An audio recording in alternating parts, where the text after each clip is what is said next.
ያጠፍ ሰረገላ እምኤፍሬም ወአፍራሰ እምይሁዳ። ከኤፍሬም ሰረገላን አጠፋለሁ ፈረሶችን ከይሁዳ። ትንቢተ ዘካርያስ 9:9። ብፁዕ አቡነ ሕርያቆስ የሀዲያና ስልጤ ደቡብና ምዕራብ አፍሪካ አህጉረ ስብከት ሊቀ ጳጳስ፣ ብፁዕ አቡነ ፊልጶስ የደቡብ ኦሞ አሪዞኖች አህጉረ ስብከት እንዲሁም የቅድስት ሥላሴ ዩኒቨርሲቲ ፕሬዝዳንት።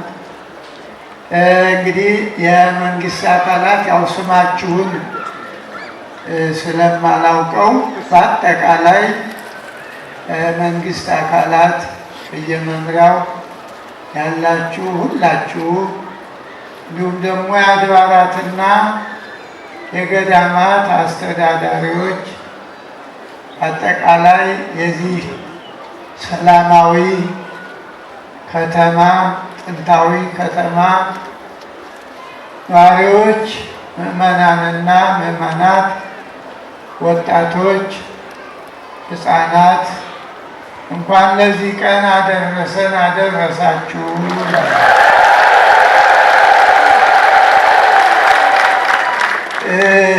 እንግዲህ ምን ብፁዕ አቡነ ፊልጶስ ያዘንቡላችኋል ብለዋል። እንግዲህ እነሱ ሲያዘንቡ ቆይተው አሁን ምን የሚዘንብ ይመጣል? ዝናብ እኮ በመጀመሪያ ላይ ደግሞ የሚዘንብ የለውም ነገ ካልሆነ እና በእውነት የተባረከ እውነትም የሆሳዕና በዓል ነው።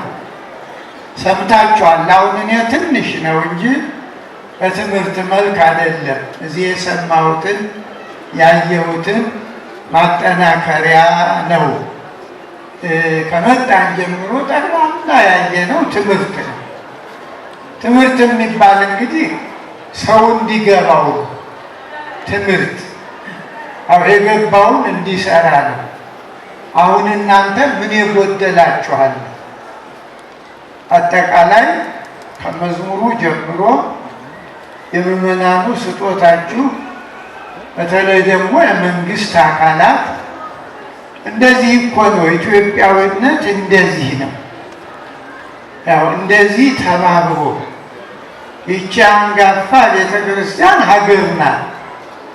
መቼም ከዚች ቤተክርስቲያን ውጭ ሀገር የለም።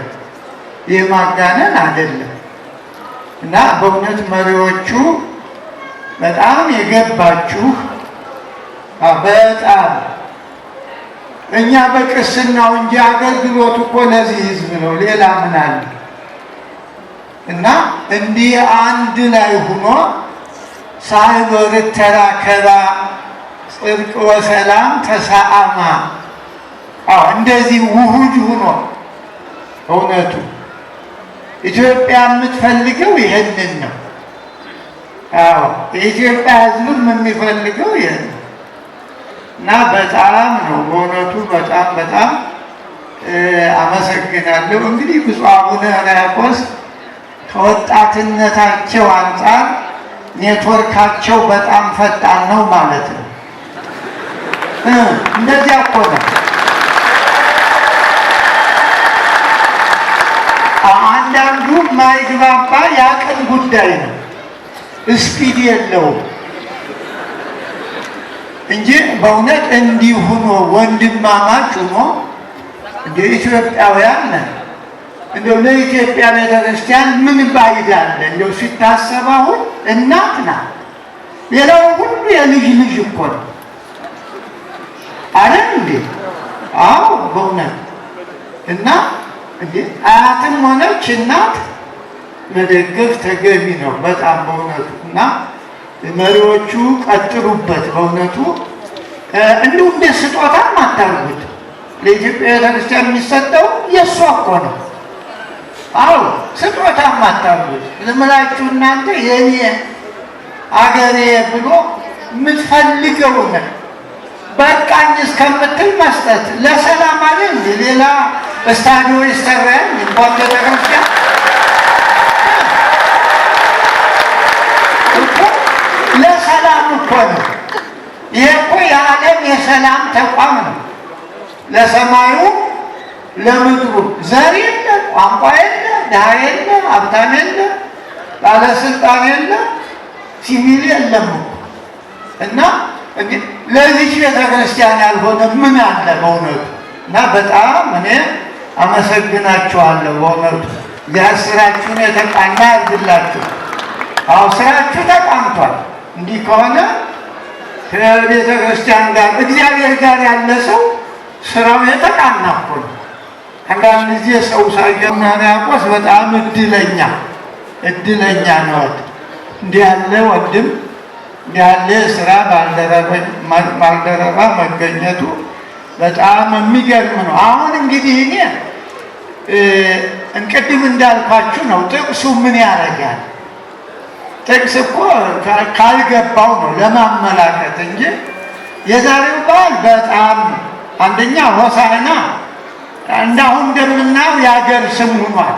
የዚህ ሀገር ስም 128 ዓመት ነው አለ የተባለ። አሁን እንግዲህ ወደ ዲክሽነሪ ወደ መዝገበ ቃላት የሀገር ስም ብሎ ሆሳዕናን ማስገባት ነው። በዓሉ ሁልጊዜ ቀጣይ ስለሆነ ሆሳዕና ማለት ያው መድኃኒት ነው።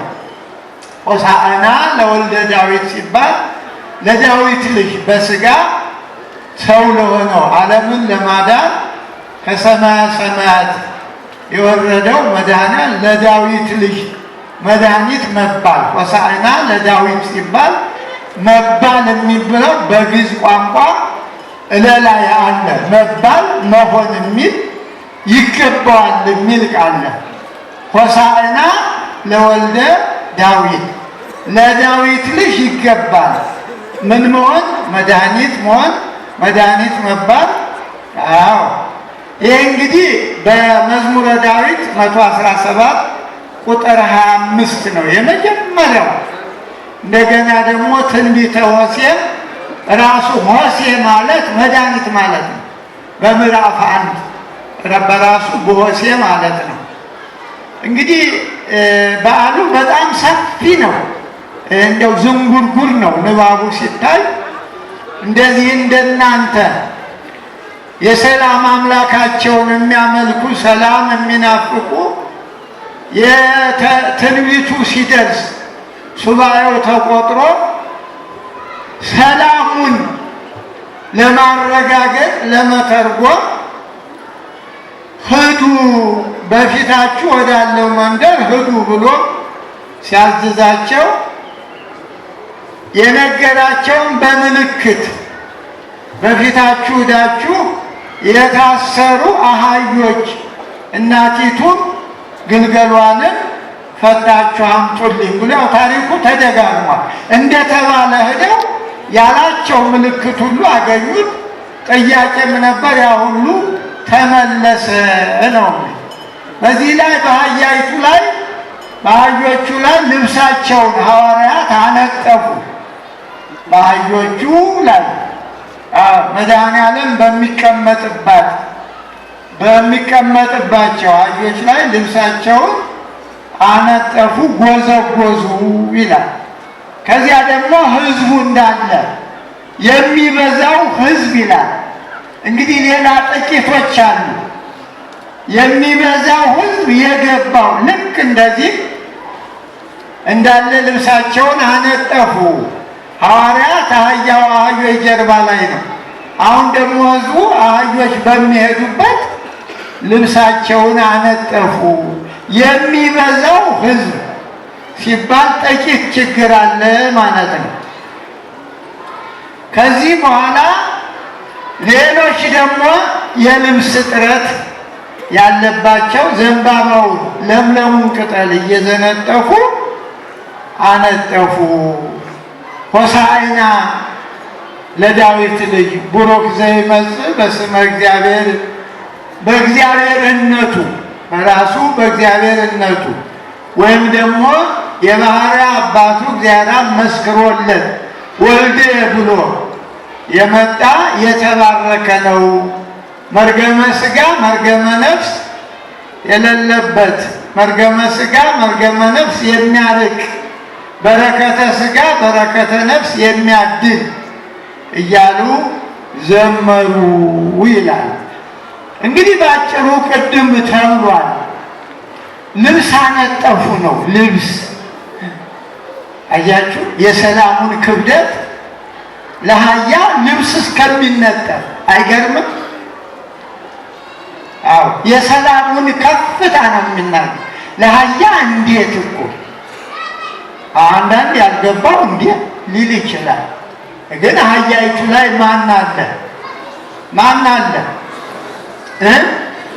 አዎ እግዚአብሔር ለተቀመጠባት አህያ እግዚአብሔር ያሳያችሁ።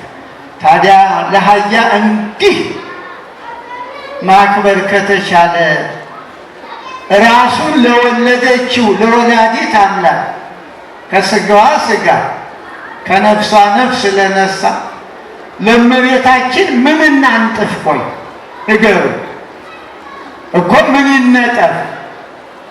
የሚገኝ አይመስለኝም። በአህያይቱ እኮ መቀመጥ ነው። አዎ ለምን በአህያ ላይ አድርም እግዚአብሔር ከእመቤታችን ከሥጋዋ ሥጋ ከነፍሷ ነፍስ የወልደ ዳዊት የተባለበት ሥጋ እኮ ነው። እና ስለዚህ ለቅዱሳንማ ባደረባቸው በውስጣቸው አድሮ ስራ ለሚያሰራባቸው አጋንንት ለሚያወጡ ክብር አይገባም እንዴ? ኧረ እልል በሉላቸው። አዎ ለአባቶች ሁሉ ለመሪዎች ሁሉ ክብር ይገባል እኮ። አለመታደል ሆኖ እኮ ነው አሁን የኢትዮጵያ ወደ ሌላ አቅጣጫ ሄዶ እንጂ ክብር ለሚገባው እናትህን አባትህን አክብርልን። አያችሁ። እና በእውነቱ ቅድም አንዱ ወንድማችን ስማቸው ቅድም እንግዳ እንዳልኳቸው ዳግም ከተፈታን በኋላ እንዳንታሰር የሚል በጣም ጠበቅ ያለ መልእክት ነው። ዛሬ ዓለም ግራ የገባው ይሄ ከተፈታ በኋላ ወደ ወህኒ ቤት እየሄደ ነው አሁን ችግሩ። እሱ ደግሞ የእግር አይደለም የአእምሮ እስረኛነት ነው። የጭንቅ ሰው አእምሮ ከታሰረ እግርማ ቀላል ነው። የእግር መታሰር በጊዜ ገደብ ይፈታል። የአእምሮ እስረኛ መሆን ግን በጣም ከባድ ነው። ዛሬ ሰላም ያሳጣን የአእምሮ እስረኝነት ነው። የጭንቅላት መበላሸት ነው። ያ ማለት የምናሰላስለው ጊዜ ያመጣው ማይሆን ነገር ጠቃሚ እየመሰለን ጠቃሚው ይሄ ብቻ ነው። የኢትዮጵያ ሕዝብ አንድ መሆኑ ነው። ይህን እንግዲህ በእውነቱ አቡነ ሕርያቆስም ከተማው ከንቲባ የመንግስትም የብልጽግና ጽሕፈት ቤት እንግዲህ ስማቸውን ባውቅ ኑሮ ጥሩ ነበር። ዲያቆኑም የውሃ ልማት ደግሞ ደስ የሚለው ውሃው ልማት ላይ ዲያቆን መገኘቱ ጸበል የሚረጫ ማለት ነው። ውሃ ጥረት የለም ዲያቆኑ እኮ ነው። በጣም በእውነት የሚገርም ነው። ውሃ ልማቱ ላይ ዲያቆን ይገርም። እንዲያው አጨብጭቡለት እና ደግመን ነው ልብሱ ዛሬ እንዲህ ተነጠፈ። እኛ አሁን ምን እያነጠፍን ነው ስታውቅ? የታደሉት እኮ ልብሱን አነጠፉ። ዛሬ በዚህ ከተማ ምንድን ነው ማንጠፍ ያለብን? ልባችን ነው። ይበቃል ማለት ነው